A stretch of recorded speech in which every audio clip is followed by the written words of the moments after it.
Trump की। अमेरिकी राष्ट्रपति ने नाटो के सहयोगी देशों को चेताया है कि हॉर्मोज को खोलने में अगर मदद नहीं की तो भविष्य बुरा होगा।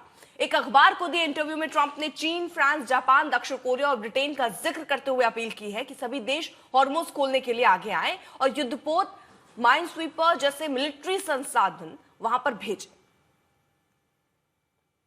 तो नाटो देशों को अमेरिकी राष्ट्रपति ट्रंप ने दरअसल ये चिताया है, जिसमें वो ये कह रहे हैं कि उनको आगे आना चाहिए। प्रभावित जो देश हैं, चाहे चीन, फ्रांस, जापान, दक्षिण कोरिया, ब्रिटेन से ट्रंप की ये गुहार है।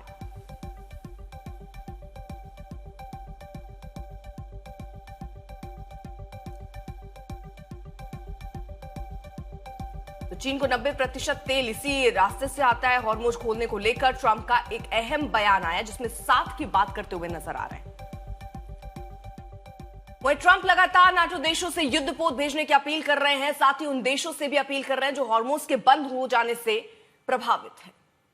तो ये हॉर्मोज जिसको लेकर काफी चर्चा है। अब यहां से अगर तेल सप्लाई को आप समझें तो चीन को करीब 38%, भारत को करीब 15%, दक्षिण कोरिया को करीब 12% और जापान को करीब 11% तेल सप्लाई इसी रास्ते से होता है। और ट्रंप अभी अपील कर रहे हैं कि नाटो देश जो है वो आगे बढ़े। आशुतोष मिश्रा हमारे साथ, हमारे सहयोगी इस वक्त जुड़ चुके हैं। आशुतोष, यूं तो अमेरिका अपने आप में ही अपने आप को इतना पावरफुल समझता है कि जिसको किसी की जरूरत नहीं है। आप बड़े बड़े फैसले खुद से करते हैं, आप दादागिरी करते हैं, आप डराने धमकाने की भी कोशिश करते हैं। अब आप रिक्वेस्ट वे में बात कर रहे हैं नाटो से कि आपको हमारा सहयोग करना चाहिए, वजह क्या?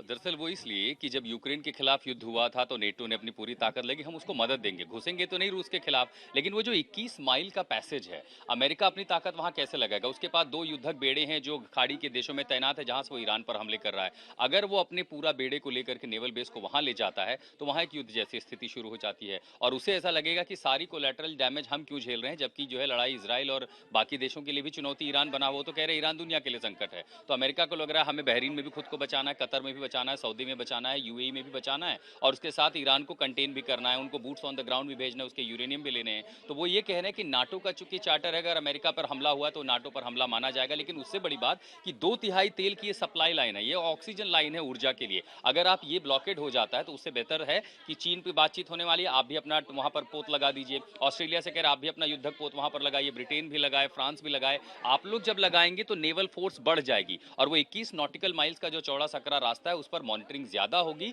तो ईरान को वहां पर दबाया जा सकेगा और तब वो टैंकर निकालेंगे। लेकिन इसकी एक जो प्रैक्टिकल पहलू दरअसल इसका ये है कि जहां पर खतरा हो वो नेवल माइन का इस्तेमाल कर सकता है, मिसाइल्स का इस्तेमाल कर सकता है, ड्रोन का इस्तेमाल कर सकता है। वहां पर युद्धपोत लगाने से किसी टैंकर, कोई ऑयल शिप में इतनी हिम्मत एक साधारण शिप वाला ले नहीं करेगा कि वो हॉर्मुज में ले जाए, ये देखते हुए कि अब तो यहाँ कोस्ट गार्ड खड़ी है, अब तो यहाँ मरीन खड़ी है, अब तो यहाँ नेवल फोर्स खड़ी है, डिस्ट्रॉयर खड़ी है, फ्रिगेट खड़ी है, ये हमें प्रोटेक्ट करेंगे। प्रोटेक्शन देना हॉर्मुज में जो वेसल्स जा रहे हैं कमर्शियल, सबसे बड़ी चुनौती है। मैं यूएई के कई सारे वेसल जो ऑपरेटर्स उनसे बात कर रहा हूं, वो कह रहे हैं वहां पर अमेरिका खुद ट्रंप खड़े हो जाएं, सारा शिप लेकर के पूरा अपना युद्धक अब्राहम लिंकन खड़ा कर दें। ये सुरक्षा कैसे सुनिश्चित होगी कि नीचे से कोई माइन आकर के किसी वेसल को नहीं मारेगी? वेसल शिप के पास वो प्रोटेक्शन इक्विपमेंट गियर नहीं होते कि वो डिटेक्ट कर पाए कि उनकी तरफ कोई सोनार या उनकी तरफ कोई सबमरीन या उनकी तरफ कोई अंडर वाटर मिसाइल आके अटैक करे या टॉर्पीडो हमला हो रहा है। तो अब उनकी चिंता यह है कि सारा जो वेस्ट है वो वहां आ जाए, नाटो अलाई दिख जाए, ताकि अमेरिका की भी ताकत बची रहे, बाकी लोग मिल करके लड़े तो ईरान को हर मोर्चे पर दबाया जाए। लेकिन ऐसा होता दिख नहीं रहा है। बिल्कुल, और धमकी इस तरह से भी चीन को दी जा रही है कि जो शिखर सम्मेलन होने वाला है उसमें नहीं आएंगे, क्योंकि 31 मार्च को चीन जाने वाले हैं ट्रंप। तो अब हर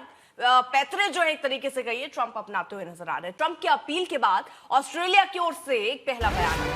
ऑस्ट्रेलिया ने साफ साफ कह दिया है कि वो हॉर्मुज जल डमरू मध्य में अपनी नेवी के जहाज नहीं भेजेगा। तो ट्रंप ने अपील जरूर की है, वो नेटो देशों के लिए कह रहे हैं कि अब देखना है कि हमारी मदद कौन करता है। उन्होंने कहा ये एक ऐसी व्यवस्था है कि हम साथ में बहुत अच्छे हैं, हमें यूक्रेन के मामले में उनकी मदद की जरूरत नहीं थी, फिर भी उन्होंने मदद की। अब देखना है कि क्या वो हमारी मदद करते हैं। अब वो मदद की बात कर रहे हैं, लेकिन इन सब के बीच ऑस्ट्रेलिया का बयान आया कि वो अपने जहाज उस रास्ते पर तो नहीं भेजने वाले।